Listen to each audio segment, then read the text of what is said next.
Hi, everyone. Welcome to the Documentary Producers Alliance presents the Ethics Resource Library. My name is Chris Everett, and I am the Artistic Director at the Southern Documentary Fund. The Southern Documentary Fund is a nonprofit that cultivates documentary media made in or about the American South. We believe that media has the power to change lives, and we provide makers with resources to champion Southern storytelling, serving as a leading advocate, providing filmmakers and artists with professional support, filmmaking grants, and fiscal sponsorship. Today's webinar with the Documentary Producers Alliance will introduce the Ethics Resource Library, a living, evolving tool designed to help filmmakers navigate the complex ethical questions that arise throughout the creative process. Developed by DPA's Ethics Subcommittee, the library offers curated topic-based resources from articles and toolkits to videos and keynote talks designed to meet our industry's changing needs around consent, representation, authorship, and more. This webinar will explore how the library was created, why it matters now, and how you can use it in your own practice. Today, I want everyone to welcome Risa Sanders Weir, Sarah Wenio. I hope I'm pronouncing that right. And also Philip Loken. Risa, the floor is yours. Thank you so much. And what an amazing intro. Are you going to be looking for questions that we'll do in the Q&A later on? Yeah.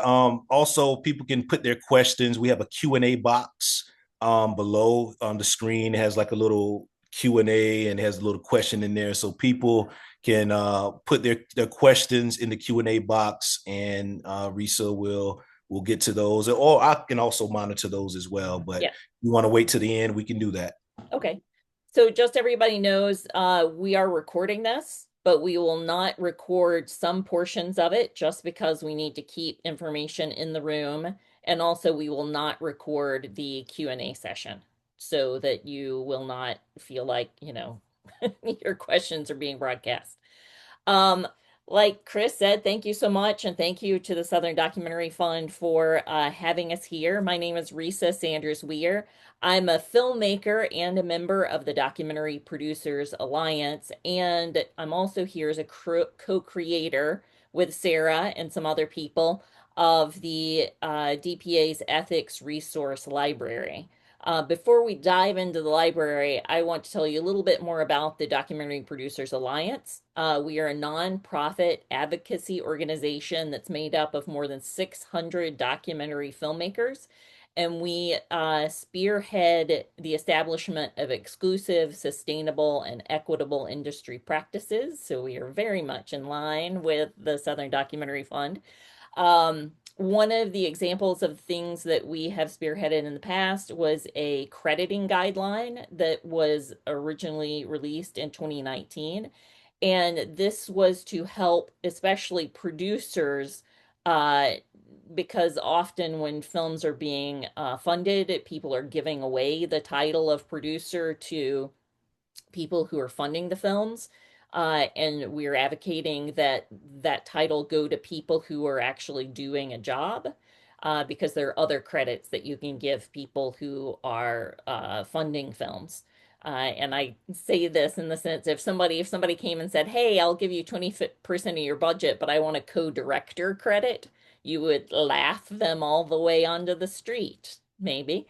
But so it's just trying to increase the understanding and knowledge about what producers are bringing to the situation. And you can see those guidelines as well as our waterfall guidelines for how to manage the money coming in and out, especially going out of your film, on our website, which is dot producer. Is that right, Sarah? Producers.org. Um, and so the next thing here is, what is an ethics library? As documentary filmmakers, we are often understaffed, under-resourced, and without proper human resources support. And navigating these questions can often feel like you're going through a dark forest without a compass. And most of us are independent filmmakers, And even though the decisions we make tend to only, we're not making them for a large organization, but when things go sideways, it often affects the industry as a whole. So we created this library in order to help people make better decisions or help them understand that there are resources out there. I'm going to get through. I think I've already covered the DPA mission. I should have gone to that slide, but I'm going to get straight on to who our panelists are today, who are going to be going over some case studies with me. Philip Loken is a cultural worker and image maker based in North Carolina. His work embraces themes of liberation, authenticity, self determination, community, and pride, focusing on the Pan-African cultural commonalities found among subcultures and countercultures of the Black American South.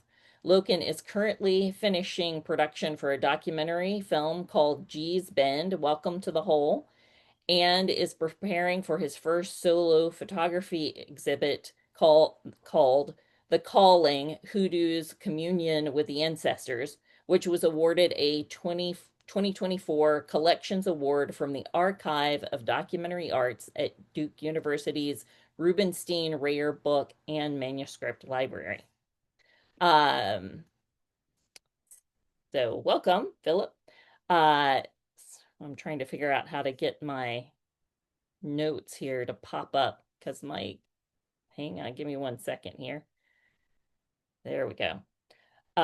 Sarah Rachel Juanino has produced over 17 seasons of reality TV in the field and in post-production for networks like HBO Max, MTV, WeTV, TLC, and the Food Network. Her documentary credits include 32 Pills, My Sister's Suicide for HBO Max, and The Death and Life of Marsha P. Johnson on Netflix. Sarah is a volunteer with the Documentary Producers Alliance, where, with a team of ethics enthusiasts, she created and premiered the Ethics Resource Library in the summer of 2025. So we are just at the start of this. Before we go into ethics case studies and deep dive into the library, I want to ask the two of you what ethics means to you, and if there's anything else you want to say to, introduce yourself to the audience here, that'd be great too. So, Philip, you want to go first? What does ethics mean to you? Sure. And also just I want to apologize if you hear anything. I had to step outside for a little, hopefully a quieter environment. But ethics to me means genuinely building trust and holding a respect for any individual who involved in any projects, not specifically to documentary film or film in general, but yeah, that's what the pillar is for me. Sarah? Hey everyone. Hi. I think the before I answer what ethics means to me, I think the only thing I'd like to add is that although I am a tremendous enthusiast, I certainly do not think of myself as an arbiter or a judge. I'm interested in ethics because I think they're challenging, and I just am doing the best I can, like all the other filmmakers, and I just want some community while I'm doing the best I can. So for me, ethics are my guiding principles, both in filmmaking, excuse me, and in my life. And I think for me, ethics, it's really critical that I assess what I'm comfortable with, what my values are before I'm in a tough situation, because it's very challenging for all of us when you're in that tough situation. So that's a part of this dialogue and, practicing ethics. It's like the gym for me. Like you aren't born ethical necessarily, but the more that you talk about it and you practice, you hopefully will have more care. That was a lot of words, but that's ethics for me. That's fantastic. I think that leads I mean, obviously you've been working on this, so you know exactly where this is leading. The ethics library is a resource library. So like Sarah was saying, where we come at this is it is choices and practices. And, you know, as a filmmaker myself, I'm going to have opinions, I'm going to have perspectives, I'm going to have what I think about doing things. but the library itself is meant to be very um open for people. It's not prescriptive. We're not saying, this is exactly what you ought to do in this situation. We're just simply providing resources that if you're thinking, hey, I wonder how I should deal with this, here is a way that I can go look at resources that are vetted, and I'll get into that in a second. But the library itself is open to filmmakers of all experiences. I mean, it's open to the web, so frankly, it's open to everybody. Um, and anyone with the internet can search the library. Like I said, it's not prescriptive. We don't have the answers, and we're not going to tell you what is ethical, but we encourage you to figure that out for yourself. And we're really looking to empower filmmakers as they make decisions, because the truth of the matter is almost every ethical dilemma has its own unique footprint. All the resources in the library have been vetted by the DPA's Ethics Resource Library Task Force. That's a mouthful. Which is composed of filmmakers, field experts, and a diverse swath of people from, their personal experience and their professional experience. We have sort of criteria that we go through. We are looking for credibility of the source, where it's coming from. We're looking for what the date of publication is, because some resources are evergreen and can last for a long time in the library, and others are of the moment, and we try to be very clear about that, and whether it still has a relevance to the library. Obviously, we're looking for resources that are relevant to the documentary industry. We are looking for things to include that are free and easy to access. And we are also looking for things that have practical utility, there are things that are very much like, here's a framework to follow, here's a guideline, but then there are also sort of think pieces as well. But we wanted things that had a very practical application. Like I said, all of the pieces in the library are pre-reviewed, and then a quorum of members sort of think about them and before they go into the library. And this is really to keep you from like just Googling around and saying like, oh, that's interesting, but I don't know how much I can trust what this source is saying. And the stuff in the library, you've at least have a selection of people from the industry saying, I think we can trust this source. When you go to the web, this is what it looks like when you get there. And there's a whole bunch more information. I just gave a really quick overview. Then you go to the area where you're searching, and you have the opportunity to, put a sort of free flow of search term there, or we've got about 40 keywords that all the resources have a tagged with. And then there are types of resources. So is it an appendix or an article or a book? Or so if you're looking for something very specific, you can drill down on the type of resource. Frankly, when I'm searching the library, I rarely am limiting by the type of resource, but I could certainly see if you had something very specific that you would want to do that. So here you can see like 6 resources that have come up on a search. And if you click on one of those resources, you're going to go to a page that has a summary. It's going to tell you when it was published, what the keywords that we've tagged it to. And then from here, you can go out onto wherever it is natively exists on the internet and see it. The resources don't reside in the library. The links to the resources reside in the library. So that is a quick overview of how the library works. And now we're going to drop in to some specific case studies with our panelists.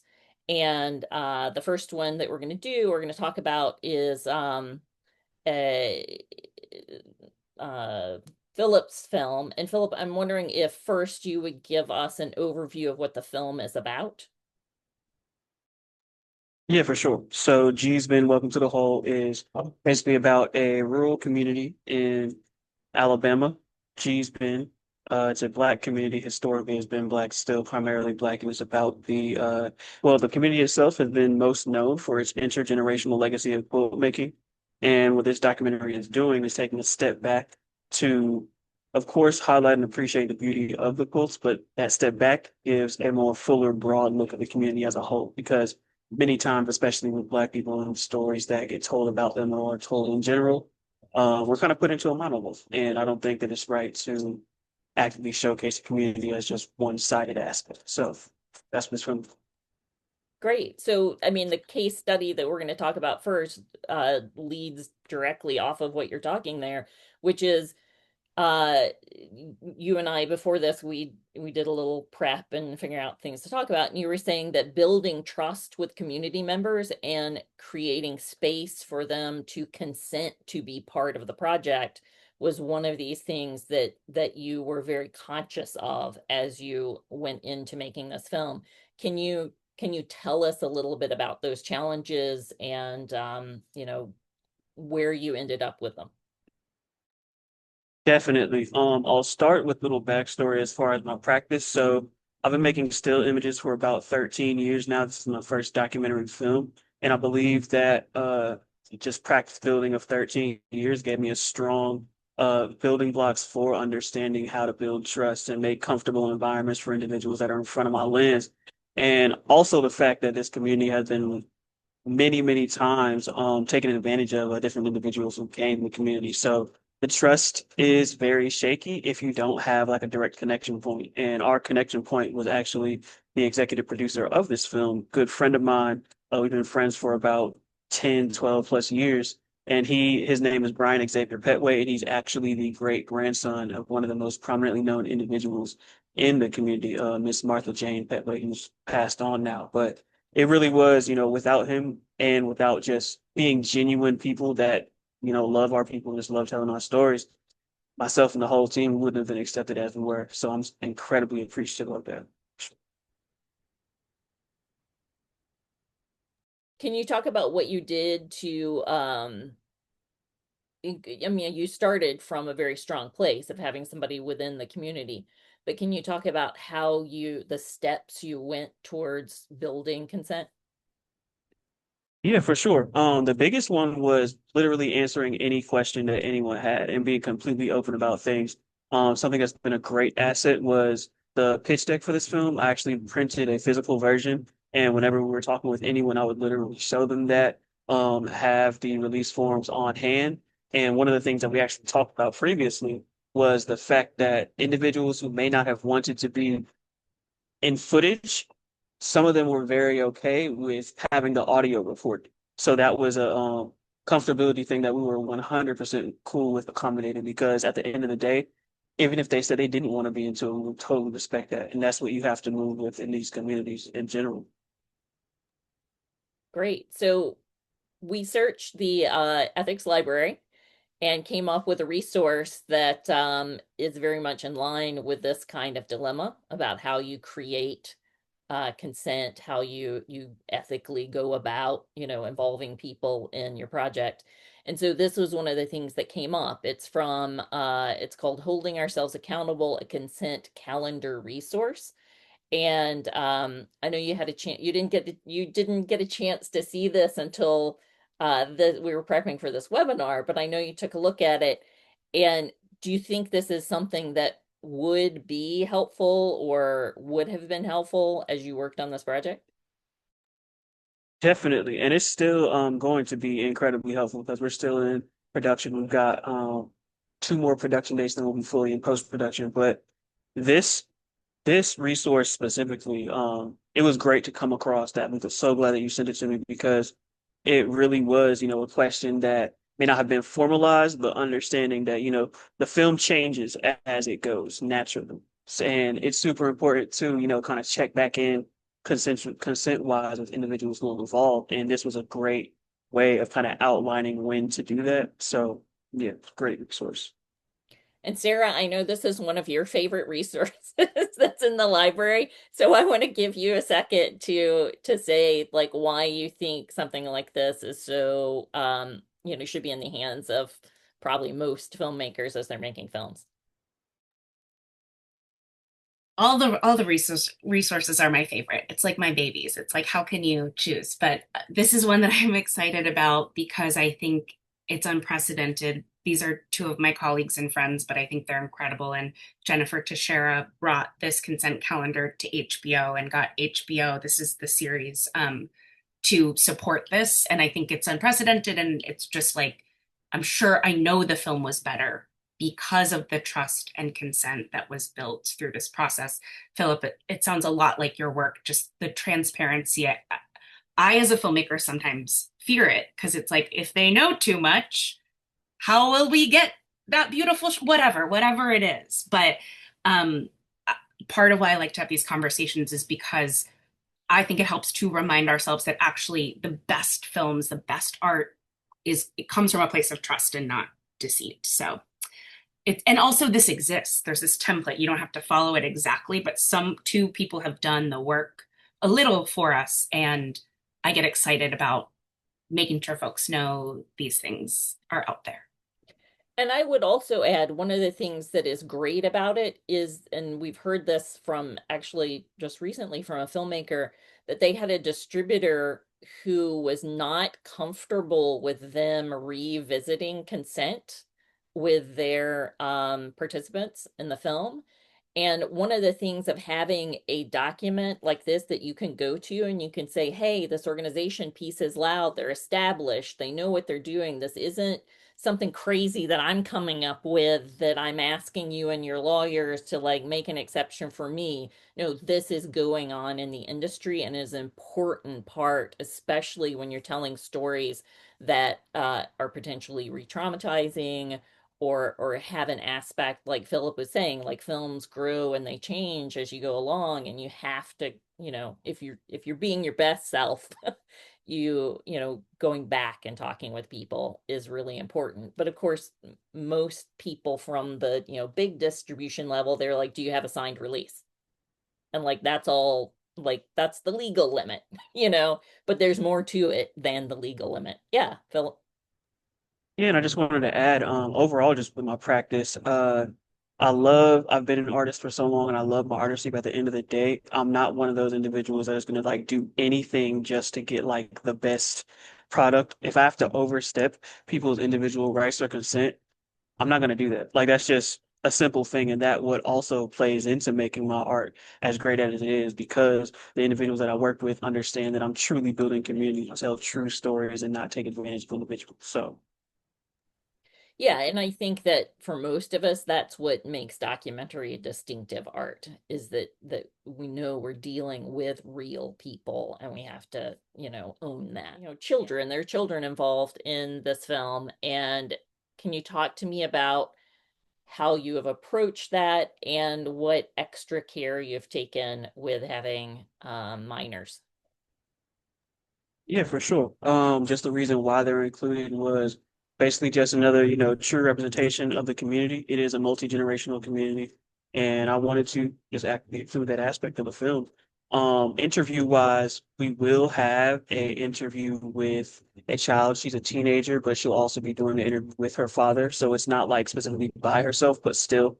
And it was, you just have to be incredibly aware and careful and just like intentional with how you do that because it's just everything, consent is always of the top most important aspect of everything that we're doing here. But when a child is involved, it's just that much more important. So yeah, it's very, just really make sure you're doing it right. Because it can just be an incredible just asset to the film. Like I think one thing overall in many situations, people never really try to understand like what children are thinking or like what their thoughts are of something. So it's yeah. We'd all like to think that we remember what it was like to be 4, 8, or 16, but the truth of the matter is there some really good resources out there that will help you like put your head back into that space and understand, the pluses and minuses of how kids give trust, how kids, rely on adults. So I'm wondering if you can talk about this particular resource as well, if you found things in it that you think you might use as you move forward. Oh yeah, I like this resource a lot as well too. I will say that I think this resource is more geared towards children and kind of like touchier subjects or anything like that. But still, it was very useful. I would say if you are kind of like iffy on figuring out whether you want to include a child or like how to go about doing so, this would definitely help you kind of help build out a framework for what you would do if you did want to include this child in the film. Gotcha. And I will add something that, I mean, we're always learning and growing. And I worked on a project that was all the participants, except for a couple, were all under the age of 18. And through the process of making the film, because of course, it takes a while to edit something, many of them turned 18.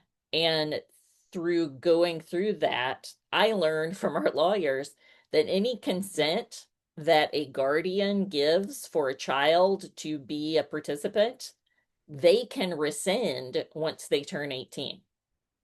They cannot be held to something that somebody else gave to them. And I think that's, it's rarely a problem, but I think it's one of those things that is really good to be aware of, as like we were saying before, as you can, have this continual consent, I don't know, step ladder or whatever you want to call it. That, there are a lot of issues having to do with kids. I know that like in my filming practice, uh you have to be careful because you think, okay, I can film this playground full of kids, but what if there's a non-custodial parent who has a history of, trying to kidnap a kid, and now you're exposing where this kid is. They're issues that unless you've lived them, you're not necessarily aware of. And so, hopefully you would get permission from the school, and the school seeking permission from, so on. But, it's just when you're dealing with kids, there are always some issues that you really want to be careful about. All right, Sarah, I now got to go back to the previous I think, slide, but you want to yeah, add? I was going to say, think that you can keep recording and I can make this appropriate. Okay. This example.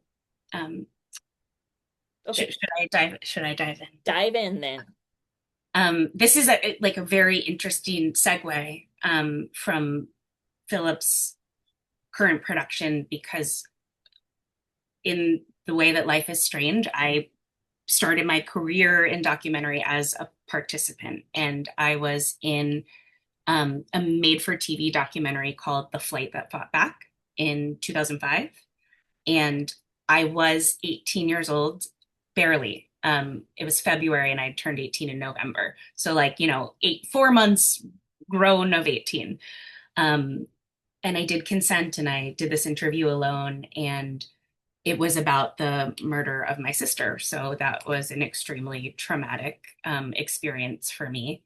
And this was 20 years ago. So times were different in ways. I don't think these conversations were happening at all. I mean, they might have been, I'm sure I know how much filmmakers care, but I don't know that they were happening at a level where like network executives were also talking about it or not. But the network executives were sending me out to represent the film. So I went to, the film was nominated for an Emmy. We got to go to the Emmys, my mother and I, and some other opportunities where we were bringing that human element to the story, but we were also talking about our pain very publicly, and just about 4 years after it had happened. So like not a whole lot of time in like trauma recovery land. And this is really challenging. And I think that team cared about us deeply. And we sort of, when filming was done, that production company didn't really owe us anything. And I think now we know more. We have many more resources. And I think there's a responsibility to those that we're engaging with to provide more support, what I'm going to call like aftercare, which is a term really used in sort of a different way, but I think it applies here. Yeah, so I can talk about this resource, but Documentality is an incredible organization focused on the mental health of filmmakers and how this incredible art form can also be really challenging. So Documentality's created a list of this is my words, film-friendly therapists, social workers, folks that already understand the really unique work that we do, that like we might not be able to eat a great meal because we've been on set for 12 hours, like, things that I've had to also explain to mental health practitioners who just don't get it. So it helps a little to cut the line. And they found this great list of folks that have either been in production or maybe are partnered with someone in production, but really get it. This is pretty new. I think it came out in December, and it's like so juicy and good. They've compiled folks from different states, so it doesn't necessarily matter where you live because certain folks are only licensed in certain states. This is great, and I will share the link, and everyone should go explore it immediately because we build our own community for mental health support, which is very important, but sometimes you can exhaust your community, and so it's nice to have professional options also. So Sarah, let me ask you, because I haven't dug deep into this resource previously. Is this also, this is for crew members, but does it also talk about participant care, people who are in the film? So this is for the crew and for, yeah, okay. Yeah, Documentality does have other resources that are participant focused, but this one's just for us. I want to hold like 15 minutes for question and answers, but we've got a few more minutes. So I actually, Sarah, want to dig a little bit deeper on this topic because it's something that I experienced not through a film I was directly working on, but I was working at the company Cartemquin Films when the film Minding the Gap came out.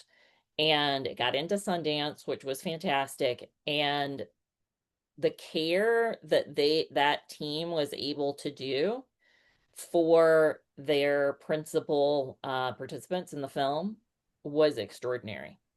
Because this is a film that was going to screen in front of a large audience where one of the main participants had committed acts of domestic abuse. And that is not someone who but then the film itself, I mean, which is why it's such an extraordinary film, creates an environment where you come to understand a little bit about this person and the stressors and so forth. But still, like, you can't walk into a room where, 1,000 people have just seen just 2 hours of you. And of course, through the art of documentary, they feel like they know you, and then throw them up on a stage to answer questions. And they did a lot of work with the people to make sure that they understood what this would be like, and also making care available to them for the deeper things that they needed to deal with in their life. And it was expensive, and they did find the money, which, we all can't always do that. But I think if you're telling stories that revolve around something that could be traumatic, the making of this film was not traumatic for that individual that I was talking about, but the showing of the film had the potential to be. And Sarah, I'm just wondering if you can dig a little bit deeper into what your experience was like, in essence, becoming the product. Yeah, you said it, but yes, no, it did feel that way. I was also a teenager, so you have a lot of feelings anyway. And I'm now a filmmaker, so I understand the value that my family's in particular story had in marketing this film. And I think it just adds a layer of complexity. Like, I wanted to do this interview. I think I'm glad that I did. it was important to me that I was the one to talk about what happened to my family member. Um, and I think these folks like did the best they could. They wanted people to see it. So it's just like complicated. At 18, I didn't really have language to cope with what was happening to me, nevertheless, to advocate for like, also please give me a therapist. Um, and I don't know that, I didn't ask for it. So there's that too. It's just the complexity of like, and I think that last resource we were looking at, things like that are so important because we have blind spots. If you haven't been involved in a custodial agreement before, you might not think to protect children that might, it's just important, especially with vulnerable folks. I think, when you start any production, sit down with your team and try and assess where these blind spots might be before you're in the field, before it's tricky, before money's always too tight, but before all of the challenges are turned up a dial. Because I really believe to my core that most doc filmmakers, like we're activists and we care. We're making this art because we care. It doesn't mean we can't make mistakes. So I think just being as deliberate as possible up front preps us to like hold our own values, like hold to what we really want to, but it just can be challenging at times. Philip, is there anything that in talking about this that you want to add? And while I'm asking you that, I'm also going to put up a slide here that Philip is very much in the middle of production on his film. And if you'd like to donate to it, there's a QR code that you can do so. Is there anything that resonates with you about what we've been talking about right here about after with participants in the film? Yeah, first off, thank you for sharing the slide because we definitely need more funding for this thing. And it's STF fiscally sponsored, so shout out to them. But yeah, for sure. The way that I kind of see aftercare when it comes to like documentary filmmaking is continuing to cherish and appreciate the relationship you build with people. One thing is that I literally yesterday I had a phone call with an individual that we've done 2 interviews with, and it's mainly just because one, like he's a younger dude, we kind of just connect in that level, but also the fact that in an aim to not be extractive with this film, we've been also just figuring out different ways through impact strategies or anything in general that we can help deliver in solidarity with help deliver in solidarity on material needs in the communities. We might not be able to fully do anything, but you just got some extra eyes and hands and resources in figuring out how to make something happen. So that's definitely something that I think of as well, just continuing building the relationship. All right. Well, let's go to some questions and answers. Hopefully, we'll have some answers for your questions. And this last slide here, this is the address, URL for the website, and also another QR code that can take you directly to the Ethics Resource Library as well.